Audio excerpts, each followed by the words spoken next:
नमो नमः मित्राणी, welcome to जीवन उत्सव सेलिब्रेशन ऑफ लाइफ। हमारी पहली पेशकश है किस्से मेरे अनुभवों के। These are personal experiences of Kishan ji Sharma, who was with Vivid Bharati for 27 years, and he is going to share these in conversation with Shubhangi Rayalu. So आइए इसका आनंद लीजिए।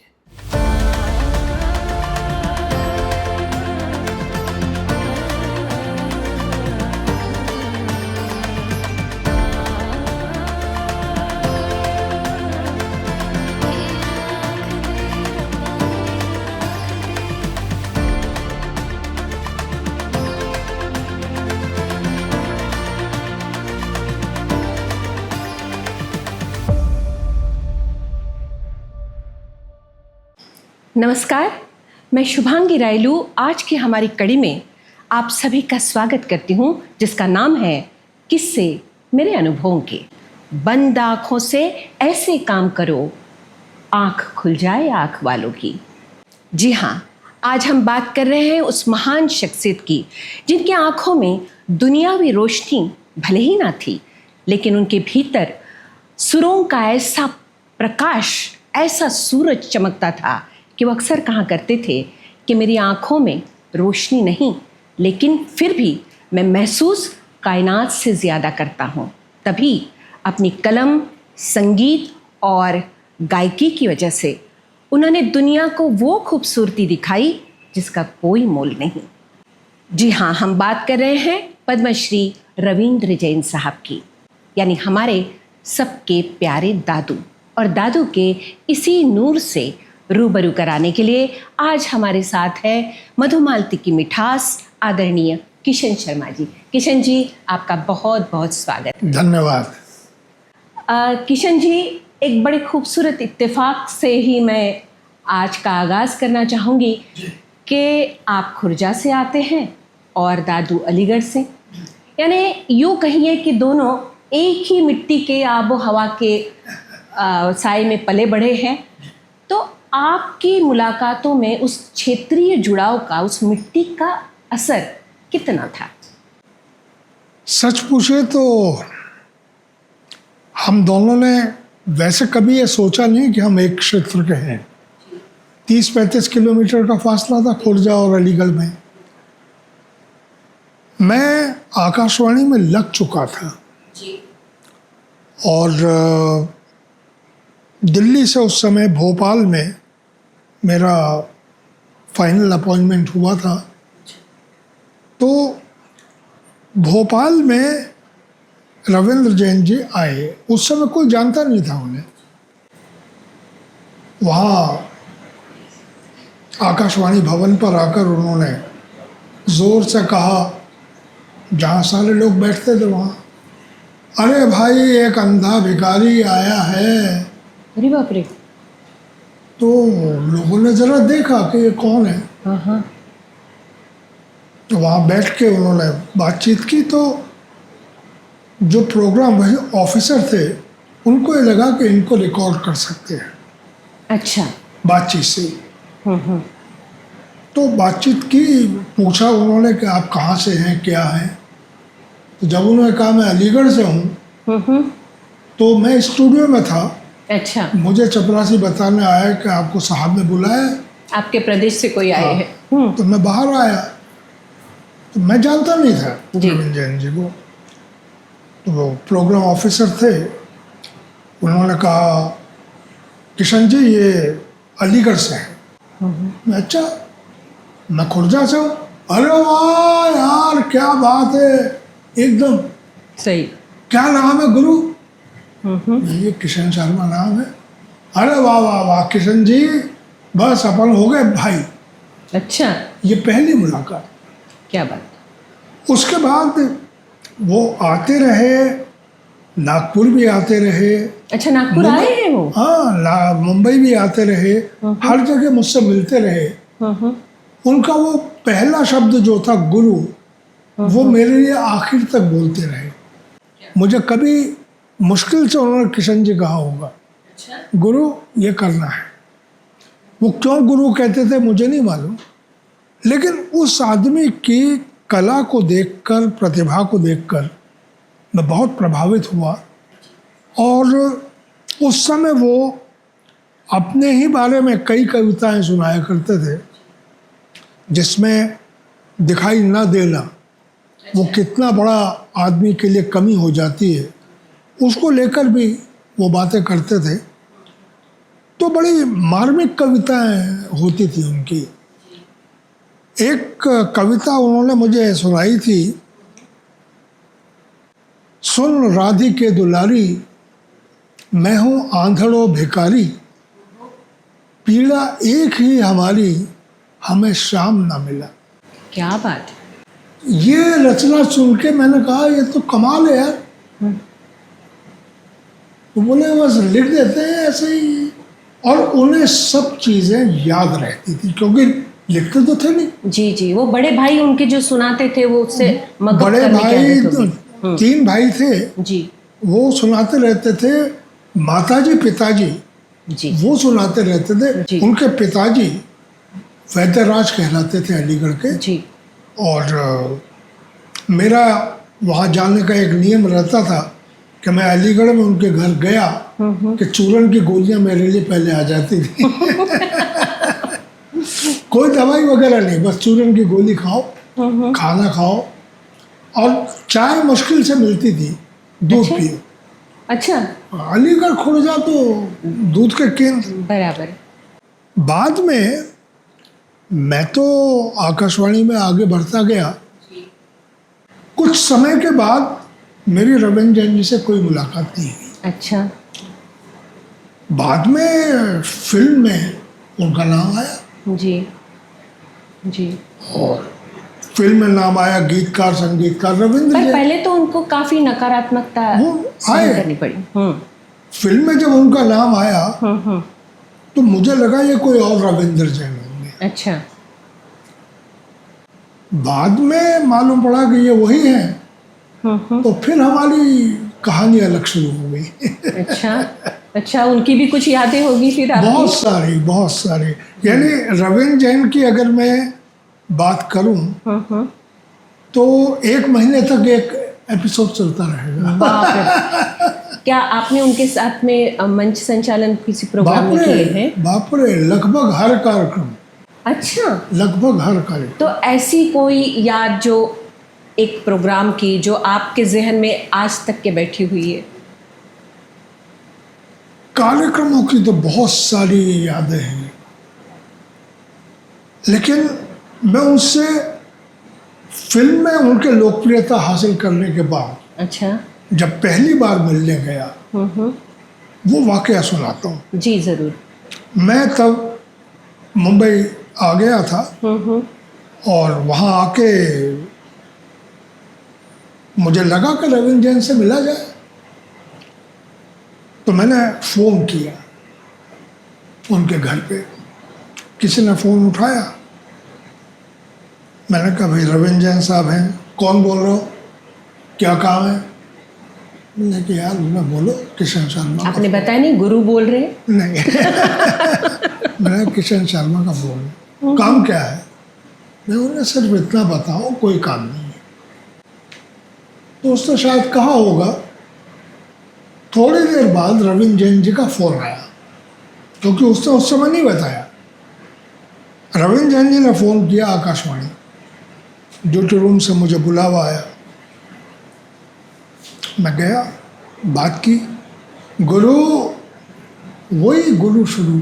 क्या बात। मैंने कहा रविंद्र जी मिलना है। अरे यार, मिलने के लिए परमिशन लेनी पड़ती है क्या?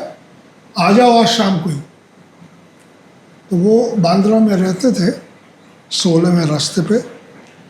तो मैं शाम को आकाशवाणी से लौटते हुए उनके घर गया।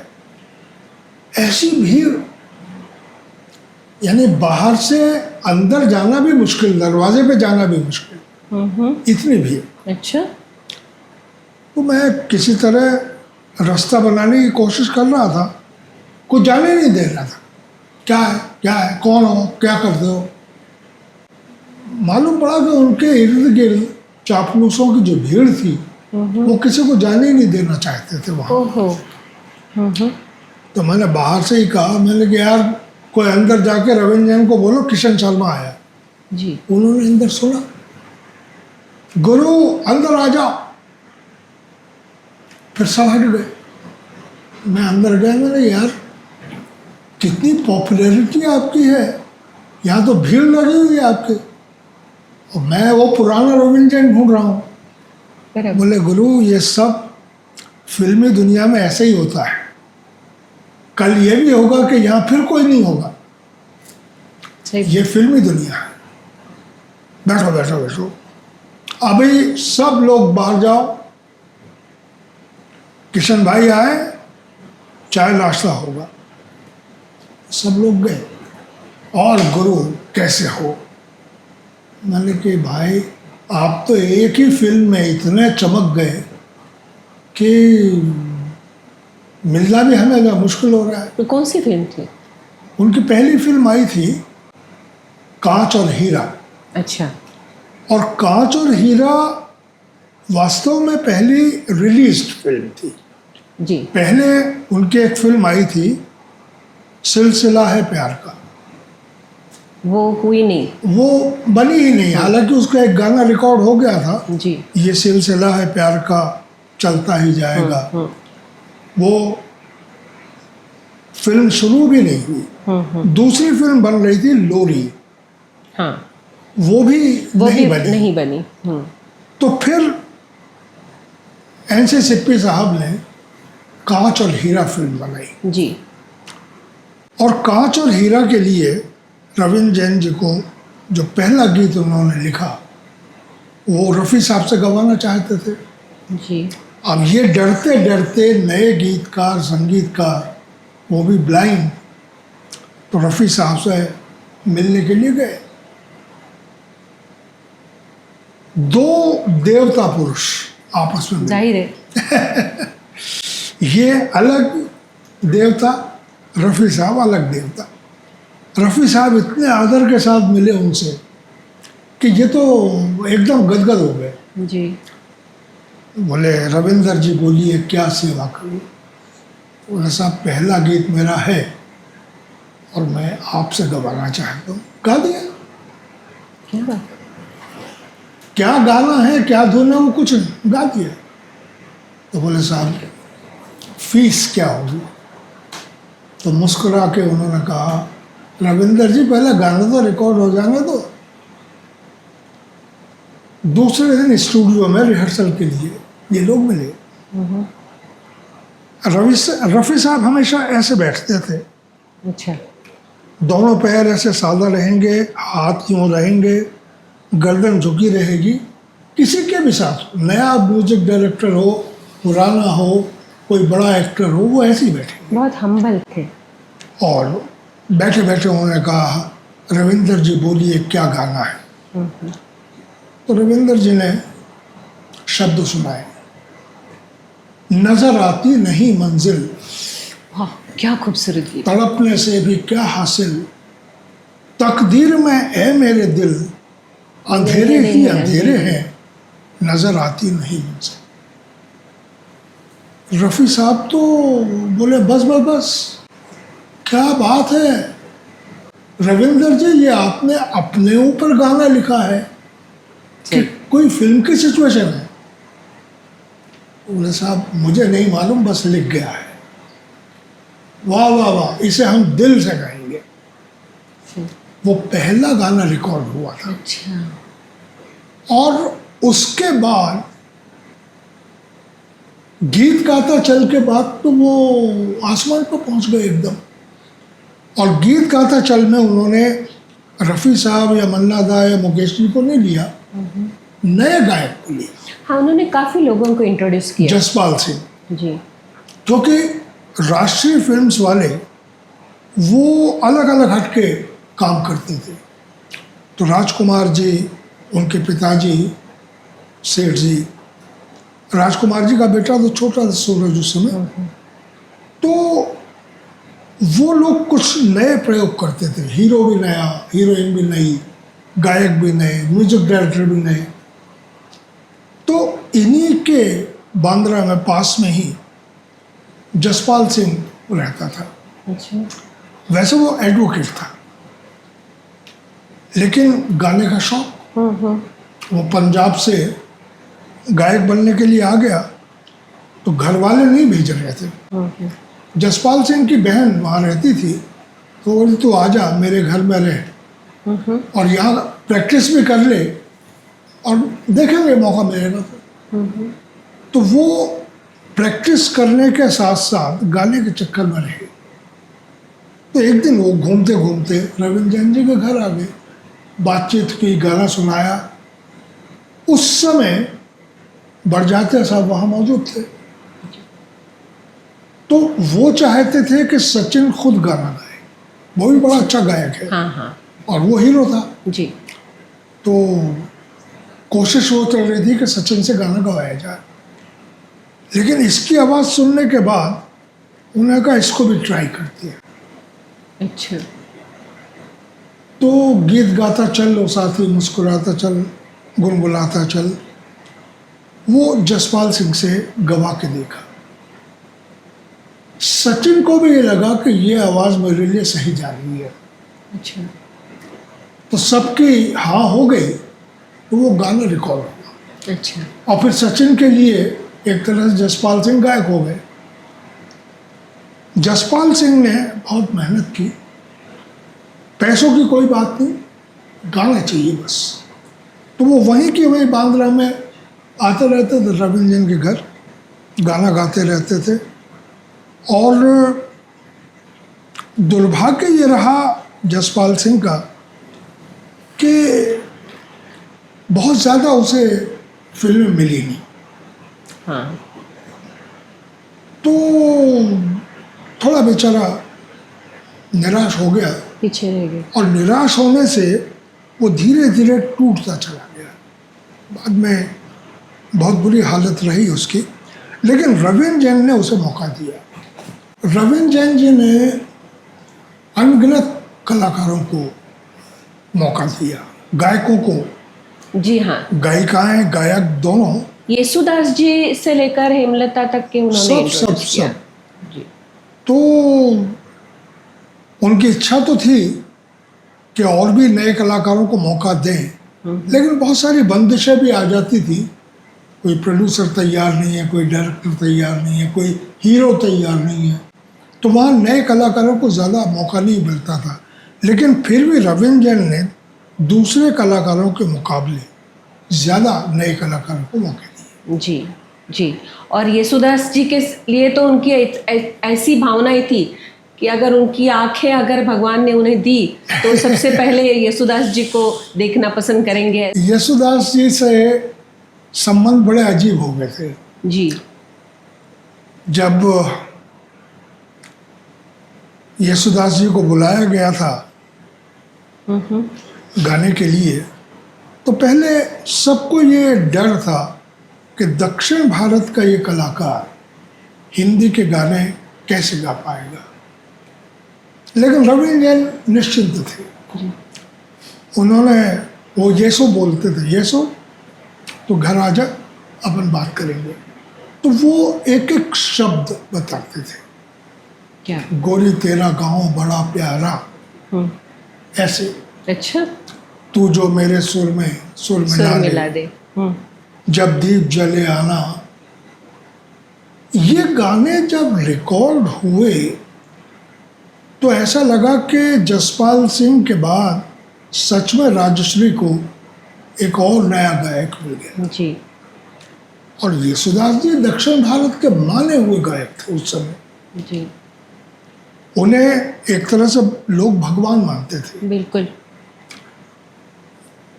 हिंदी फिल्मों के लिए नई चीज़ थी। हालांकि येसुदास को उषा खन्ना पहले प्रस्तुत कर चुकी थी, जी जी। लेकिन दिल के टुकड़े टुकड़े करके मुस्कुरा के चली, ये उषा खन्ना की जी कंपोजिशन जी थी। जी। लेकिन जहाँ से पॉपुलैरिटी मिली वो चित्तचोर के गाने। वो तो है। आज भी अगर रविंद्र जैन और येसुदास का कॉम्बिनेशन याद करो तो सबसे पहले जब दीप जले आना, यही नजरों के सामने आता है। आपने जब ये नागपुर का जिक्र किया था, तो क्या नागपुर में उनकी कोई महफिल हुई थी या कुछ? महफिल क्या, नागपुर से तो उनका बड़ा नज़दीकी ताल्लुक अच्छा। रहा। अच्छा। नागपुर में उनके बड़े भाई वो इनकम टैक्स डिपार्टमेंट में थे, अच्छा। तो सिविल लाइंस में उनको मकान मिला हुआ था। तो रविंद्र जैन जी उस समय काम की तलाश में, सीखने की तलाश में, फिल्मों में आने से पहले घूमते रहते थे। तो नागपुर भी आ गए बड़े भाई के पास। अच्छा। यहाँ आके उनके बड़े भाई के घर में रहने लगे। गोंदिया में उनको एक टीचर मिले जो संगीत के बड़े ज्ञाता थे। अच्छा। ये नागपुर के पास ही था गोंदिया, वहाँ जाके सीखने लगे। बाद में मालूम पड़ा कि वो टीचर हेमलता के पिताजी। अच्छा। तो हेमलता की और रविंद्र जैन की वहाँ से घरोपा शुरू हो गया। अच्छा। रोज घर आना जाना। जाहिर है। तो रविंद्र जैन ने फिर दिमाग में बना लिया कि हेमलता को मुझे फिल्म में गवाना, इंट्रोड्यूस करना है। गुरु दक्षिणा वापस करनी है। वो करते करते नागपुर से बहुत करीबी ताल्लुक बना रहा। यहाँ से फिर वो चले गए वापस मुंबई की तरफ, और नागपुर कई बार कार्यक्रमों में आए। अच्छा। कई बार। और आते ही वो कहते थे, यार वो सिविल लाइंस में ज़रा घूमने जाना है, वो गली देखनी है जहाँ मैं पहले रहता था।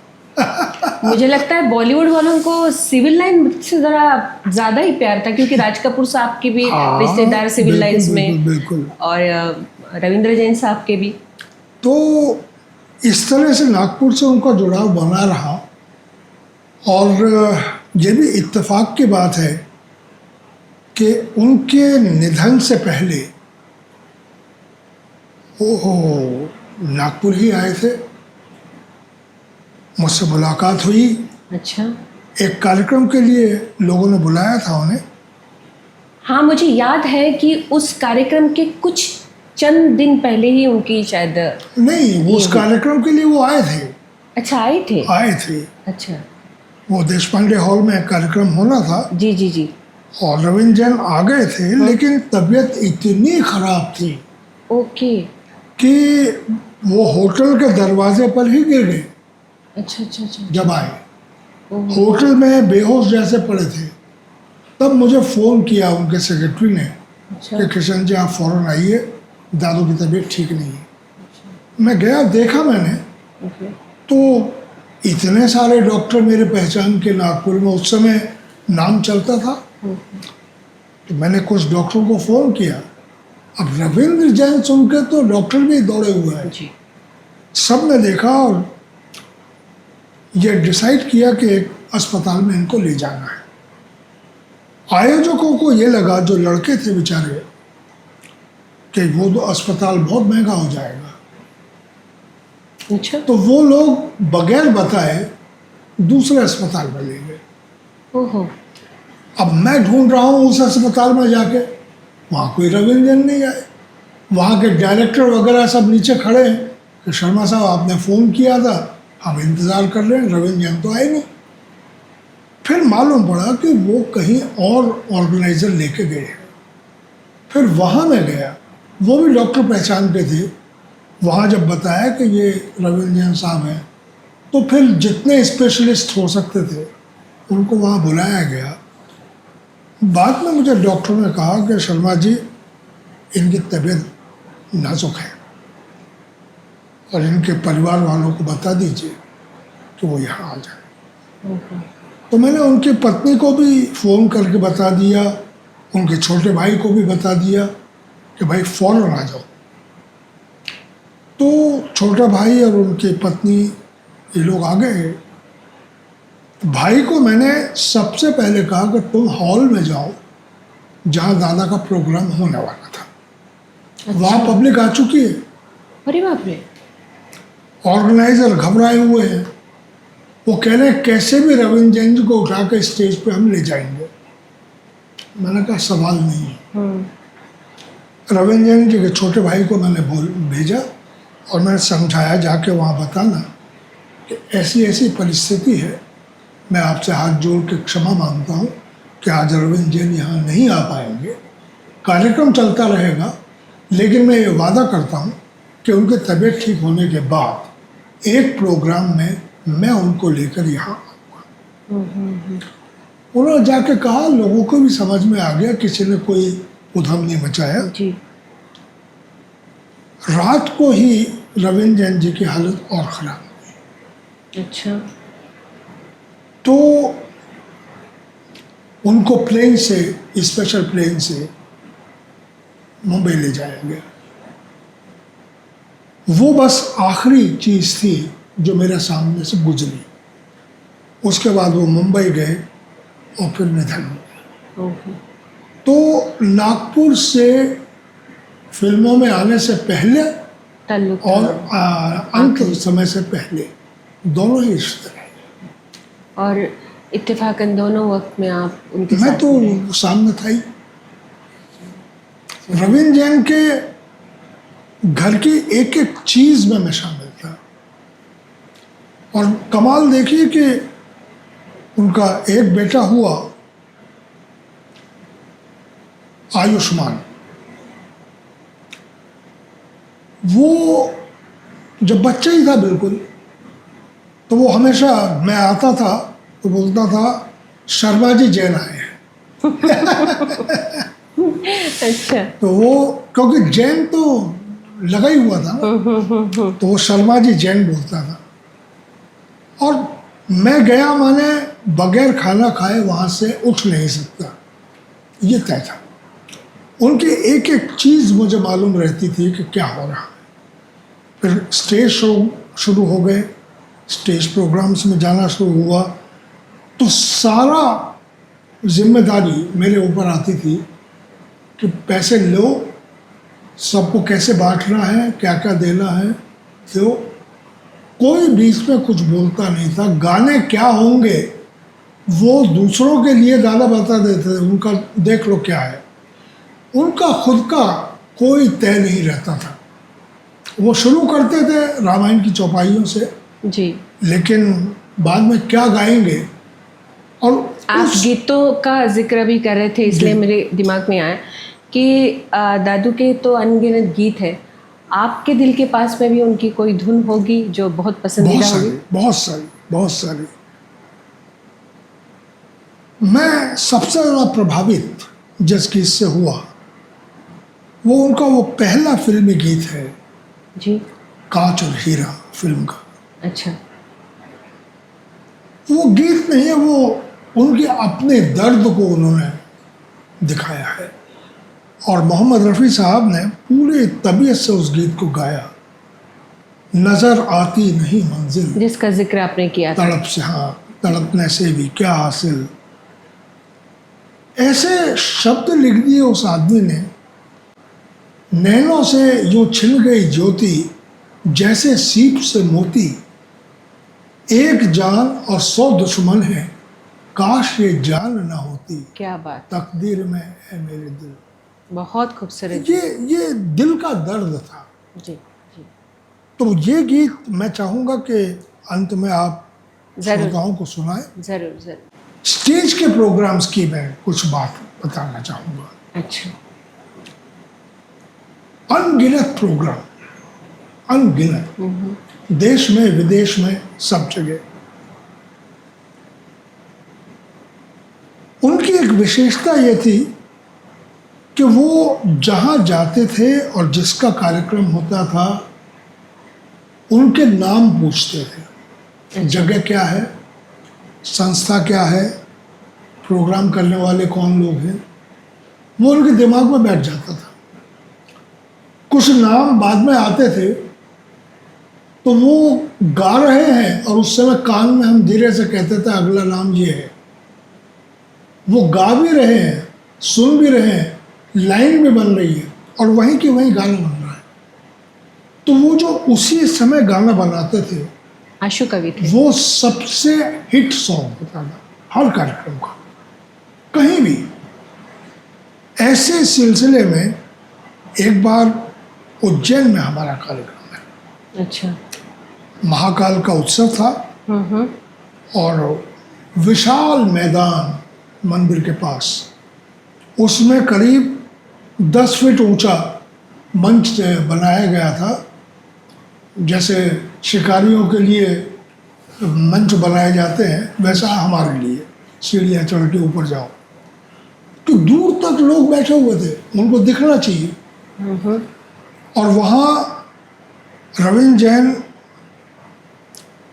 पूरी टीम के साथ 9 बजे हमने कार्यक्रम शुरू किया, तो जनरली 3 साढ़े 3 घंटे में कार्यक्रम समाप्त करते थे।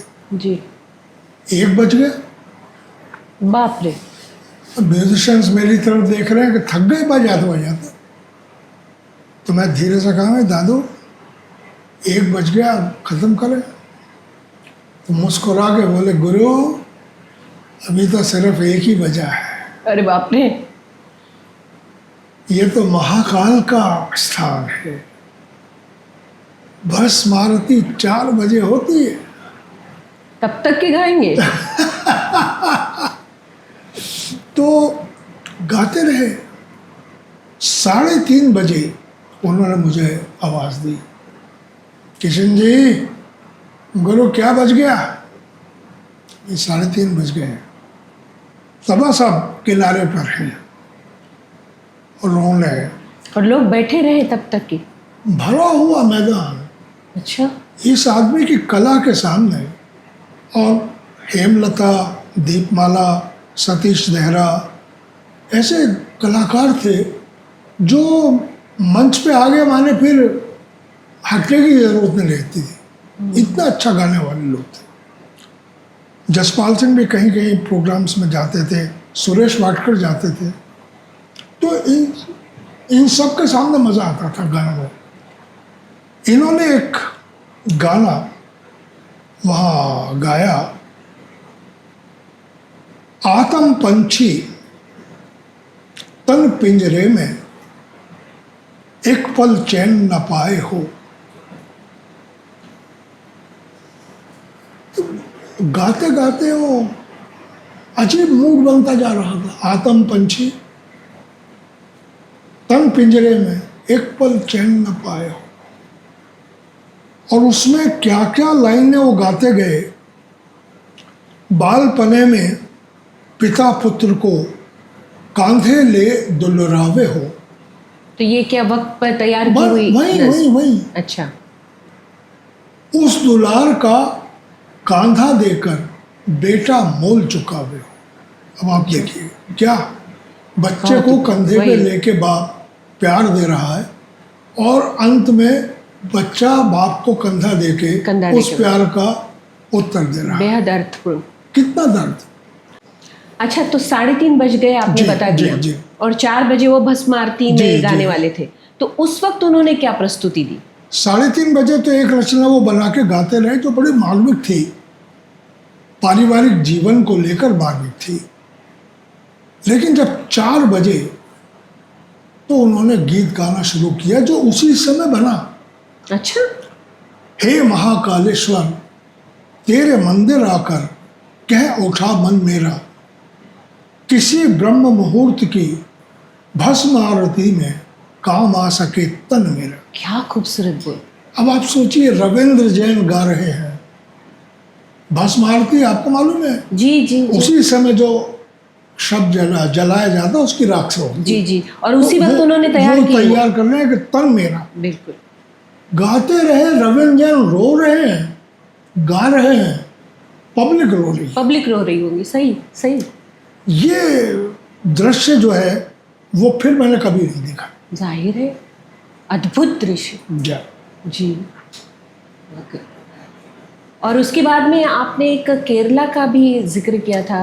हाँ। कभी वो क्या याद थी? केरल में मास्टर देवराजन पुरस्कार बहुत बड़ा संगीत का पुरस्कार माना जाता है, उसके लिए मैंने रविंद्र जैन का नाम प्रपोज किया था जी। और वहाँ की सरकार ने तुरंत मान लिया। तो वो पुरस्कार लेने के लिए रविंद्र जैन वहाँ गए, मंच संचालन के लिए मैं गया। तो केरल का उस समय का कुछ ऐसा वातावरण था कि बस पुरस्कार समारोह हुआ, पुरस्कार दिया, मुख्य अतिथि ने 2 शब्द कहे, पुरस्कार पाने वाले ने 2 शब्द कहे और कार्यक्रम समाप्त। वहाँ यूनिवर्सिटी के हॉल में ये कार्यक्रम था और काफ़ी बड़ी संख्या में लोग मौजूद थे। तो पुरस्कार वितरण तो हो गया। मैंने माइक पर कहा, मैं रविंद्र जैन को मास्टर देवराजन का संगीत पुरस्कार मिले और वहाँ संगीत ना हो, ये कैसे हो सकता है? सही बात। तो पूरे हॉल में तालियां बज गई। पहली बार हो रहा था ऐसा कि संगीत का कार्यक्रम हो। मैं रविंद्र जैन जी कुछ तो सुना दीजिए। तो उन्होंने एक गीत गाया वहाँ। तब मेरी नज़र पड़ी कि सामने तो यशुदास बैठे अच्छा। ऑडियंस में। अच्छा। तो दिमाग में एक आ गया आइडिया। वो गाना ख़त्म होते ही मैंने कहा, कितनी अजीब बात है कि महान गायक यशुदास जी सामने बैठे हुए हैं और महान संगीतकार गीतकार रविंद्र जैन मंच पर बैठे हुए हैं। मैं चाहूँगा यशुदास जी मंच पर आ जाए और चित्तचोर में इन दोनों ने मिलकर जो रचनाएं बनाई उसका एक नमूना यहाँ पेश कर दें। क्या बात। पूरे हॉल में तालियां। यशुदास जी ने मुंबई के कलाकारों जैसा कोई नखरा नहीं दिखाया। सीधे उठे और मंच पे आ गए और आकर दादा के पैर पकड़ के, दादू लेट अस सिंग। तो दोनों ने मिलके चित्तचोर का गाना शुरू किया। अच्छा। उसके बाद यशुदास जी मेरे से कहते, कृष्ण जी आपको मालूम है दादू ने मलयाली फिल्म में भी संगीत दिया है और एक गाना उन्होंने मुझसे भी गवाया है। तो मैं चाहूँगा कि हम दोनों मिलके यहाँ मलयाली गाना गाएं। दादू कैसा रहेगा? वाह वाह। उन दोनों ने मलयाली गीत भी गा दिया। लोग तो पागल हो गए। फिर तो पब्लिक रुकने का नाम नहीं। मुख्यमंत्री खुद वो ताज्जुब कर रहे हैं। वहाँ के संस्कृति मंत्री, शिक्षा मंत्री, ये सब थे। वो सब मुझसे ये कह रहे हैं कि आपकी हिम्मत कैसे हो गई इतने बड़े यशुदास को इस तरह बुलाने की, गवाने की? Nobody can dare it. मैंने कहा भाई आपके लिए वो बहुत बड़ी चीज़ है, मेरे तो वो भाई हैं। मेरे सामने शुरू हुए हैं हिंदी फिल्मों में और दादू ने शुरू कराया है। बिल्कुल। तो इसलिए मैं अधिकार रखता हूँ। बिल्कुल। वो लाजवाब कार्यक्रम था जो केरल में हुआ, त्रिवेंद्रम में। और उसके लौटते हुए फिर एक गाना उन्होंने प्लेन में मुझे सुनाया कि आँखों का पानी अंजुलि में लेके संकल्प लेते हैं हम, संग संग जिएंगे जन्म जन्म। क्या बात। मैंने कहा दादू ये गाना सिर्फ राजश्री फिल्म को देना, क्योंकि बाकी लोगों को इसका मतलब भी समझ में नहीं आया। बिल्कुल बिल्कुल सही बात। बाद में ये गाना राजश्री को ही दिया और विवाह फिल्म में शायद इस्तेमाल हुआ। ऐसी ऐसी यादें हैं रविंद्र जैन जी की कि मैं बता भी नहीं सकता। या अनगिनत चीज़ें हैं वाकई। यानी यूँ लग रहा है कि आपने जैसे कहा था कि मैं 4 घंटे बोल सकता हूँ, ये हमारी प्यास भी बुझने वाली नहीं और हमारे दर्शकों को भी नहीं, क्योंकि ये ऐसी बातें हैं जो कहीं पर भी आपको सुनने को नहीं मिलेगी। सुने ना आज इन नज़ारों को तुम देखो और मैं तुम्हें देखते हुए देखो। आप सोच सकते हैं कि एक नेत्रहीन जो बचपन से नेत्रहीन है वो इंसान ऐसे चलचित्र दिखाते हुए गीत कैसे लिख सकता है? यही उनकी प्रतिभा थी। और जैसे अभी किशन दा आपने कहा, इतनी सारी नज़्म या कविताएं या छंद उन्होंने इतने टाइम पर तैयार किए और फिर भी वो उनकी प्रस्तुति इतनी लाजवाब रही कि लोग विस्मित हो जाते थे। तो इन यादों का जो किस्सा है, ये जो सुनहरी यादें हैं, वो तो कभी ख़त्म नहीं होगी। हम चाहेंगे कि आप दादू के जिस गीत का जिक्र किशन जी ने किया उसे ज़रूर सुने, गुनगुनाते रहिए। और इस रूहानी, क्योंकि मैं तो यही कहूँगी कि मंगल भवन अमंगल हारी, ऐसी ही यादें किशन जी की यहाँ पर रही है। और एक वक्त वो भी था कि जब लोग अगरबत्तियाँ लगाकर रामायण देखने टीवी के सामने बैठा करते थे, तो वाकई दादू के शब्दों में, लफ्ज़ों में शब्द ब्रह्म की ताकत थी, तभी ये सब संभव हो पाया। तो बस किशन जी, आपकी इस रूहानी चर्चा के लिए हम आपके बहुत शुक्रगुजार हैं। और दोस्तों, अगले एपिसोड में फिर ऐसी ही एक शख्सियत के साथ हम आपसे रूबरू होंगे। तब तक के लिए हमें इजाज़त दीजिए और गुनगुनाते रहिए, अपना ख्याल रखिए। नमस्कार। हमें सब्सक्राइब करना भी ना भूलिए। नजर आती नहीं मंजिल, तड़पने से भी क्या हासिल, तकदीर में है मेरे दिल, अंधेरे ही अंधेरे हैं नजर आते